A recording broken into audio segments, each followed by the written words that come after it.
Hey Cal fans, in this video we're going to look back at Saturday's Cal Oregon State game. This was a game that was defined in a lot of ways by big plays on both sides, and so today we're going to look at where those big plays were coming from. We'll start with the good news first, showing how Cal was able to set up 2 touchdowns with explosive plays of their own in the passing game. Then we'll switch over to the other side of the ball to try and understand why Cal's defense gave up some explosive plays of their own before revisiting the protection issue that we studied in last week's video and seeing what tied into Garbers' final interception. As a side note, for a full breakdown of Cal's defense against the Beavers, check out patreon.com/Burke18, where you can find breakdowns of all sorts of matchups from around the Pac-12, as well as my Scheme 101 video series, which teaches you everything that you need to know about coverage in the passing game from the ground up. Alright, so as I say, let's start with the good news first. This is going to be Crawford on a long reception down the sideline, setting out Cal's first touchdown.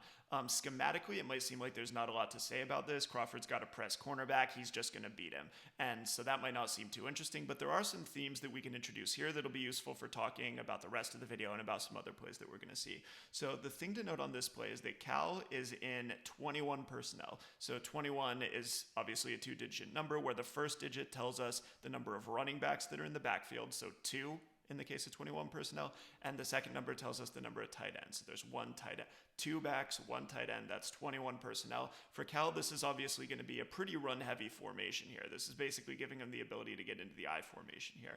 So Oregon State, to match that potential run threat with these extra blockers in the box, is going to a single high coverage. They're playing with just 1 safety in the deep middle of the field. They're spinning their second safety down as a defensive back into the box. Cal's got 5 offensive linemen plus a tight end plus a fullback. That's 7 run blockers.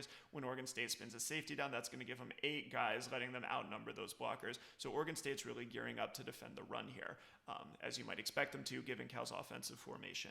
Now, the thing to know when you're facing a single high coverage like this and you're thinking about how to attack that with the passing game, the thing that you're really trying to do is obviously just avoid this safety in the middle of the field. He's the extra guy who can give help to any of your defensive backs on the outside. So if you can keep the ball away from him, you can force a lot of one-on-ones out on the edges, and that's what we're going to see right here. So the question is, how can Cal avoid that safety? And what they're doing on this play is that they're actually taking Crawford, who's going to end up being the ball carrier here, and they're giving him a pretty wide split. So he's actually a little bit closer to the numbers than he is to the hash here, and that buys him some distance between himself and between this free safety in the deep middle of the field. The other thing that this does from the perspective of this cornerback is this opens up kind of a wide seam right here down the hash for Crawford.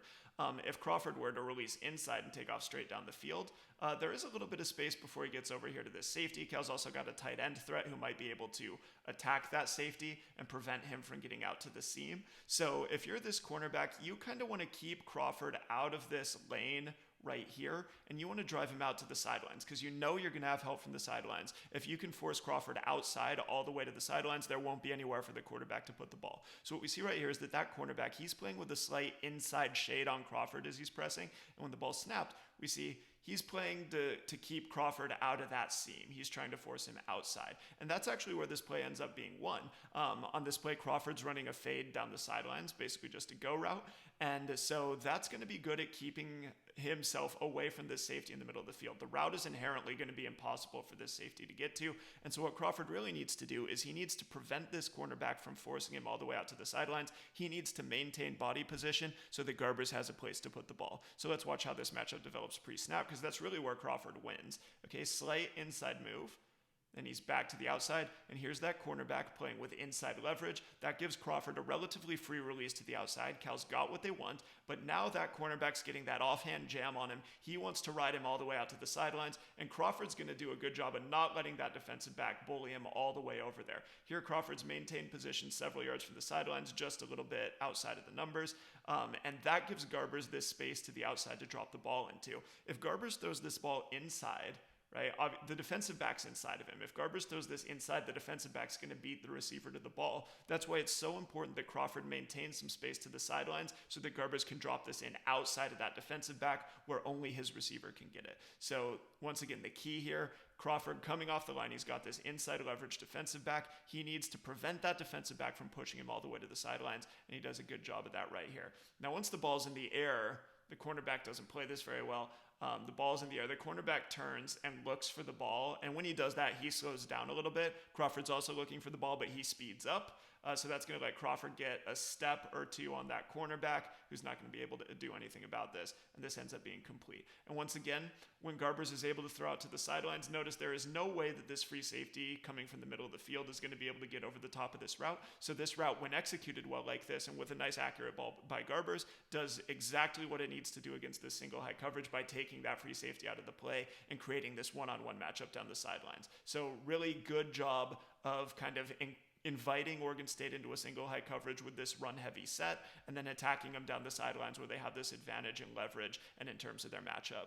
Here's Cal's next explosive play, which is going to go for a touchdown. And on this play, the themes and the concepts are all the same as what we just saw, but Cal's strategy for attacking those kinds of features of Oregon State's defense is going to be different. So on this play, Crawford, instead of being out close to the numbers, he's actually all the way inside the hash. So he has a much more compressed split.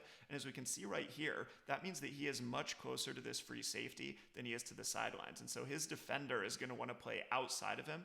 His defender is going to want to prevent him from getting outside into all this space. He's going to want to force him inside to that safety in the middle of the field. So first, I wanted to show you this shot so that you could get a good look at the overall coverage structure. Now we're going to get some motion from Cal, bringing their tight end in tight to the core of the formation. So now Crawford is the outside receiver, just like he was on the last play. But as the outside receiver, he's got a much more compressed split in this case. And that's going to draw outside leverage from this cornerback, which we can see right here.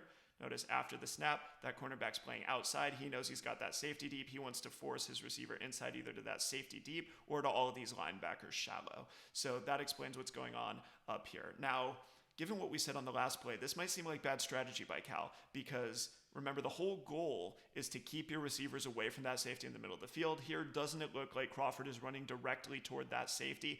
Yes, but the reason that Cal's able to do this here is because they're doing the exact same thing with Clark down here at the bottom of the screen. So if I roll this back a little bit, we can see he's got a cornerback also getting ready to play with outside leverage. He wants to force Clark inside toward that safety in the middle of the field. So what Cal's going to do is they're going to put a 2-on-1 stretch on that safety by running Crawford across the formation from right to left, and then by running Clark across the formation from left to right. The safety is going to have to choose which of those routes he covers, and then Garbers will be able to throw to whichever route he doesn't cover. So we're going to run through the snap really quickly because you can't see too much here. But this is the most instructive shot. So here we see that free safety has chased Clark, who worked across the formation from left to right. So the safety's taken that route out to the wide side of the field. And at that point, you've got Crawford working from right to left. Remember, his cornerback was playing an outside. He wanted to cut him off from the sidelines and all this space out here. When he plays outside like that, though, that puts him in horrible position to defend this inside breaking route by Crawford. Garbers is again going to throw a really accurate ball. Nice job here picking up a touchdown for the Bears. Okay, so as I said, now that we've seen a couple of Cal's explosive plays in the passing game, some of us are probably curious about why the defense was giving up some big plays. And this is going to be maybe the most shocking one. This is Oregon State's long 75-yard touchdown run on the first play of the game. So let's check out what's going on here. If we look at the formation, Oregon State is in 12 personnel, so they've got one running back and two tight ends on the field up here at the top of the screen. This is also going to be a run-heavy formation for them, and so Cal is matching that just like the Beavers did. They're taking one safety and spinning him down into the box over those two tight ends, and then taking their cornerback from that side of the field, traveling him over to cover this slot receiver. So Cal is spinning to a single high coverage just like the Beavers did. As we know, this gives them that extra man in the box and lets them outnumber all of Oregon State's run blockers. So this might be surprising. We know this is going to be a 75-yard touchdown run, so you might be surprised to know that Cal actually has one more defender than the Beavers can possibly block. So what happened here? When you start talking about the run game, you always have to focus on numbers to each side of center. So if we look to the left of center, that's the play side here. This run is originally working to the left. Oregon State's got a left guard and a left tackle, and Cal's got a defensive end, outside linebacker, and an inside linebacker. So they can actually outnumber the Beavers to this side 3-on-2. To the right side of center, Oregon State's got their guard, tackle, and two tight ends, so they've got four blockers. Cal's going to need 5 defenders to be able to outnumber them, and we can see they've got the safety, inside linebacker, outside linebacker, defensive end, and then this nose tackle is actually going to fall to the backside. Once this run starts working to the left, the nose tackle is going to fall backside, so he will be the 5th defender to the right side of center, letting the Bears outnumber Oregon State to that side as well. So Cal should be in good shape here. They should have a body to take away every gap. Now, something that is going to factor into the the ultimate outcome of this play is that Cal's not just playing any single high coverage. Specifically, they're playing cover one, which is a man coverage. We can see this kind of press technique down here. Strong indication of man coming from these defenders playing over the two receivers at the bottom of the screen. So this is a man coverage with a single free safety in the deep middle of the field. Now, because this is man, and because Oregon State has two tight ends up here at the top of the screen, Cal needs man defenders for both of those tight ends, so they're going to use their safety to cover one of them, and then they're going to use an inside linebacker. This is Deng, who they're putting over this inline tight end right here, and that's going to impact his alignment. If we look at the inside linebacker to this side, notice he's lined up behind his defensive end, kind of playing over the left guard, and he's about 5 yards off the line of scrimmage. That's a standard 3-4 inside linebacker alignment. Here, because Deng has to be in man coverage on this inline tight end, notice that he's farther outside of his defensive end than his counterpart on the other side of the field. We can also notice that he is closer to the line of scrimmage than his counterpart is. And both of those things are going to factor into this run lane that opens up, as we'll be able to see from the end zone footage. All right, so here we are taking a look at that end zone footage, and so just to orient us in terms of what we talked about from the sideline footage, we see this free safety in the deep middle of the field. We see that Oregon State has a left guard and a left tackle to the left of center, and Cal's got an outside linebacker, a defensive end, and an inside linebacker, so they should easily be able to take away all those gaps. We know that the nose tackle is going to fall backside on this play as it starts to work to the left, and so the nose tackle should be able to fill this gap, defensive end should be able to fill this gap, Deng in this gap, safety in this gap, outside linebacker on the edge. So once again, Cal's got everything that they need to shut down this play. And now the key here, so the key block where everything's going to go wrong is in the block of this right tackle, number 68, combined with this tight end, number 84, working against this defensive end, number 47 right here. So remember that I said that this defensive end, ideally, I believe that we want him filling this gap. It's possible that there's some kind of stunt going on and that Deng would fill it, but I'm pretty sure that this defensive end should be the guy filling this gap. So we see right here at the snap, watch number 68 as he steps to the left. He is going to cross his face immediately. And so now Cal does not have a defender in that gap in between the right guard and the right tackle. Okay, so at this point, what's this defensive end got to do? I mean, he's lined up pretty heavy on this tackle. Cal might have been planning on him letting this tackle across his face from the beginning, but whether he's supposed to fall backside or not, what's his technique? Well, we can see what he's trying to do right here is as this right tackle tries to step around him, he's trying to get hands on that guy. He wants to wash him down and fill this gap with his body to take away that lane. Okay, so he's got hands on him, he's trying to wash him down. By the way, the other thing that this does is if he can wash 68 down, then that guy will not be able to get up to Deng, who will be able to flow to the ball. So if he can actually get some motion on this guy and wash him down, then Cal's still going to be in good shape here because they'll be able to close up this gap, and then they've got 4 defenders here on the outside, which puts them in great shape. Now, the problem here is as this guy works to get hands, I want us to notice that he's got his shoulders and his hips perpendicular to the line of scrimmage right now. As he's trying to wash this guy down, he's got into that position. We can look at that in contrast with the nose tackle here, right? So here the nose tackle, he's got his shoulder square, hip square. He is filling up that gap. He's got a good strong base of power that he can use to resist the push from this right guard right here. Okay, so that's what you want things to look like in this gap. Now, if we go back to this defensive end, he's doing kind of the exact opposite of that. I mean, he's close. If you're on the line of scrimmage, you can see his back numbers, which isn't a great position for him to be in. He doesn't have a ton of power here from this position. So what's going to happen is the right tackle is going to be able to scoop around him pretty easily and seal off Deng. Remember, Deng had that outside alignment right here, so he was going to have trouble getting across the face of this tackle anyway. The tackle doesn't get very much obstruction from this defensive end. He's able to get up and seal off Deng, once again opening up this lane. Now at this point, all doesn't have to be lost here, because when this tackle goes away, all of a sudden we've just got one gap right here, and this defensive end's in it. So he should still be able to take away this gap even once this tackle goes away. But the problem is that because his shoulders and hips are perpendicular to the line of scrimmage, he has no base of power for resisting this tight end. When that tight end gets hands on him, he's going to be able to ride him 10 yards downfield and open up just a massive lane for the running back. So once again, this is really the key right here. This guy is in this gap. He should be able to make a tackle on something coming through this lane, but because of his positioning and technique, this tight end's going to be able to take him all the way out of the play. And that's ultimately what's going to help to create this long touchdown run. The other part of this is that, if this guy were staying strong and covering this gap right here, this free safety would have a very clean path to look at the running back and read him and track him. But this guy, the tight end's going to be able to deposit him right into the lap of that free safety. That's going to cause some obstruction for the safety. And then the running back's just going to read that block on 84 and cut wherever the open lane is, and that's going to set him up to go for that long touchdown. So really, our backside defensive end play is the thing that lets all of this happen. We can watch it one more time on replay just for good measure. Defensive end versus this right tackle. Right tackle crosses his face, opening up this gap that the defensive end we think was supposed to be in. Defensive end tries to get hands on him to wash him down and fill that gap, but in doing so, he gets turned perpendicular to the line of scrimmage.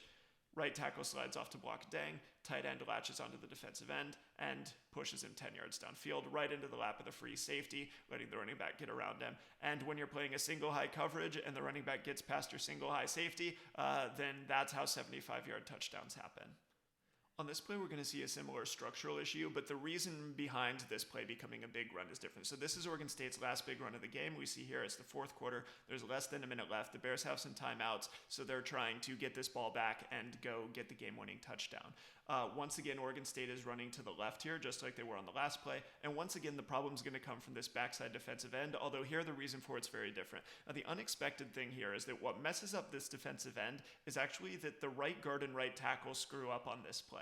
So ideally, you'd probably want them working a combo block from this defensive end up to this linebacker, but both of these guys are just going to ignore that defensive end, that each guy thinks that the other one's going to take him, so the defensive end's not going to have a blocker at all. And we can see here, he's gearing up to meet an offensive lineman and to meet power with power, get hands on him, try to close up lanes and things like that. And when he doesn't get any resistance from either of these guys, it's actually going to knock him off balance a little bit. So keep an eye on 44 right here. Here comes the play working to the left. Here comes the right guard and the right tackle. Here, Johnson's getting ready to meet one of them. Both of those guys run right past him.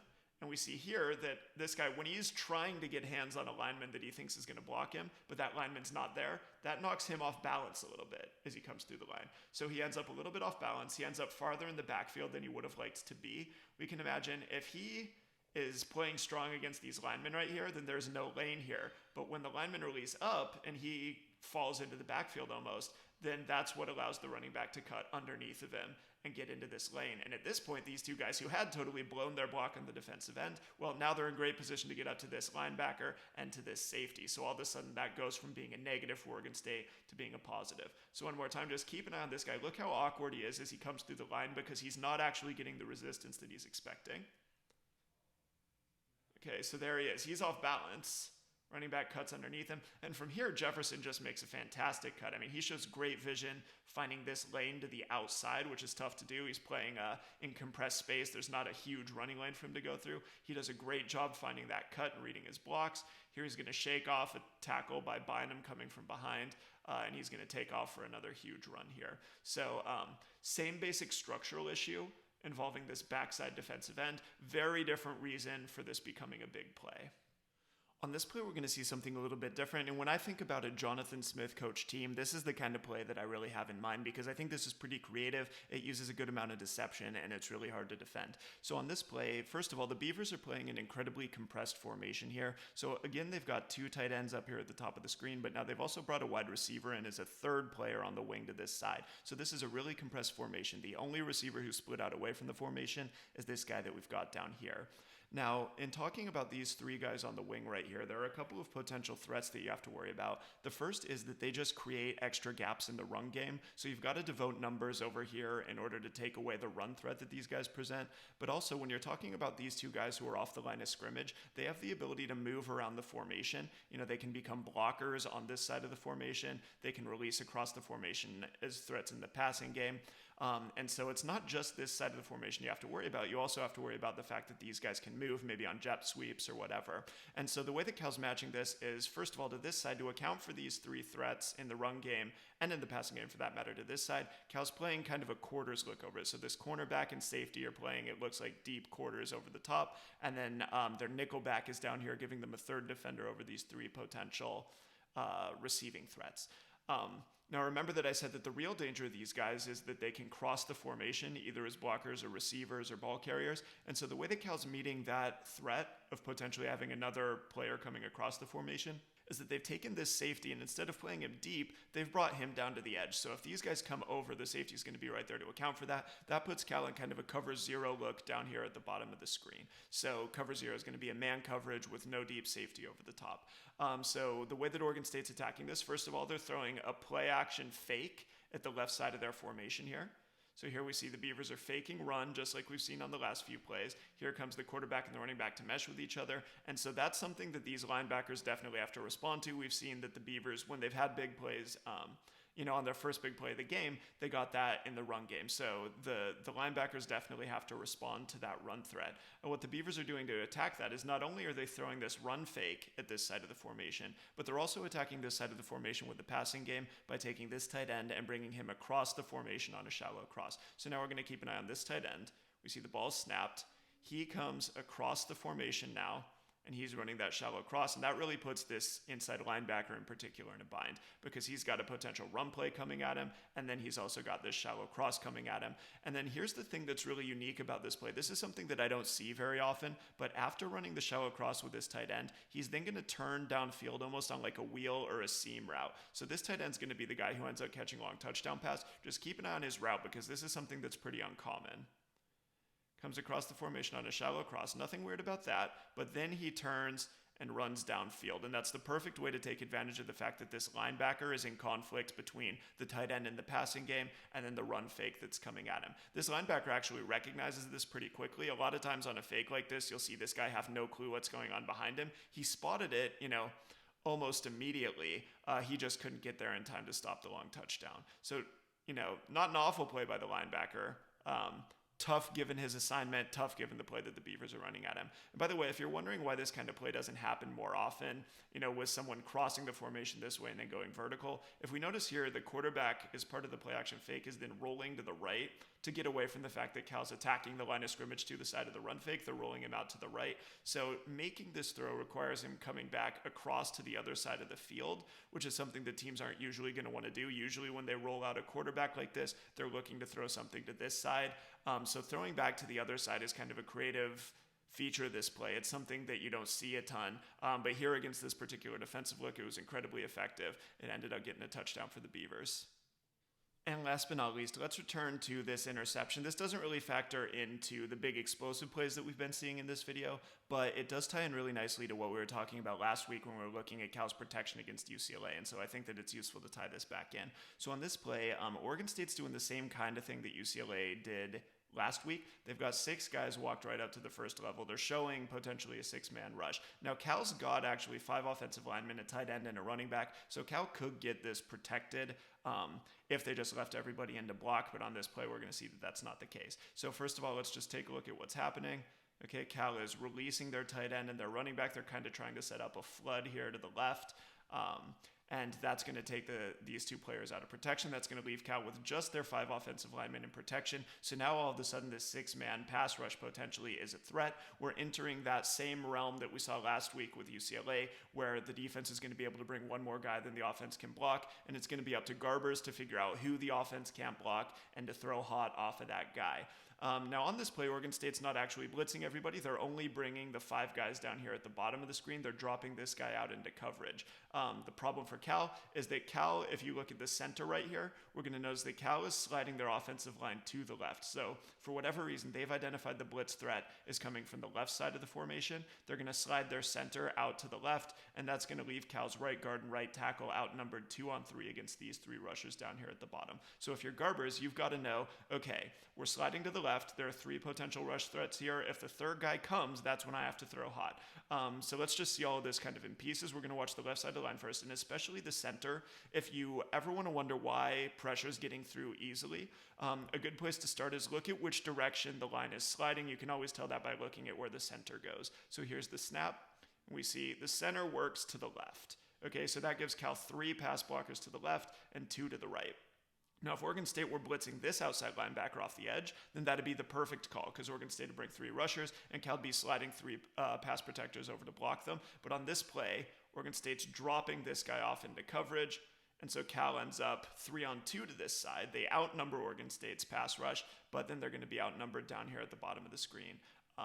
2 on 3. And Garbers is aware of that. He knows where his threat is. He knows that if 3 come from this side, that he's got to throw hot. So we see right here, here's the snap. Garbers looks right. He sees that this guy is in fact coming, that this is a blitz. He knows he's got to get rid of the ball fast. So all of that mentally is right. Obviously the execution and getting the ball tipped is a bad thing. But I do want to talk a little bit about why this play isn't as successful as some other potential hot routes could be. I mean, part of the thing that's going on here is that Oregon State, when they blitz this guy, they're not actually giving up anything in coverage. So I think that for Cal to throw hot successfully here, it's going to be a real struggle, even if the ball doesn't get tipped here, because even when this guy blitzes, Oregon State still got 2 defenders over 2 receivers. So this isn't the perfect situation to throw hot. What Garbers wants to do is Cal's running a vertical stem down the hash with the inside receiver, and then they're trying to bring Clark on an in-breaking route to attack that void that opens up. So we can watch the routes down here. So this is what Cal's trying to hit when that guy blitzes. Garbers is trying to throw out quick to Clark. But the problem is that, even if he gets this ball away, this cornerback, we've talked about leverage a lot in this video. This cornerback knows his receiver's way outside. He's got that wide split out to the numbers. He knows that this guy is the biggest threat breaking back inside toward the middle of the field. So this cornerback's playing with an inside shade on Clark. Even if this ball gets away, this isn't a great hot option. Because the cornerback's actually got a pretty good position while the ball's in the air to break downhill and potentially get the pass break up, or at least limit. I mean, this could be a 2-yard gain or a 3-yard gain. So maybe this isn't the greatest hot route design against this kind of pressure.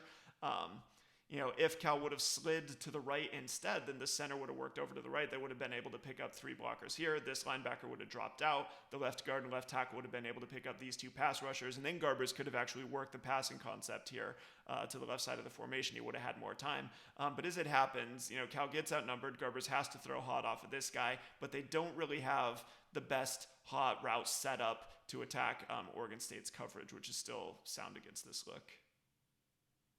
Alright, that's it for this video. For my complete breakdown of Cal's defense versus Oregon State, check out patreon.com/Burke18. And otherwise, let's hope for a great big game, and I'll see you all here next week to break it down. Go Bears!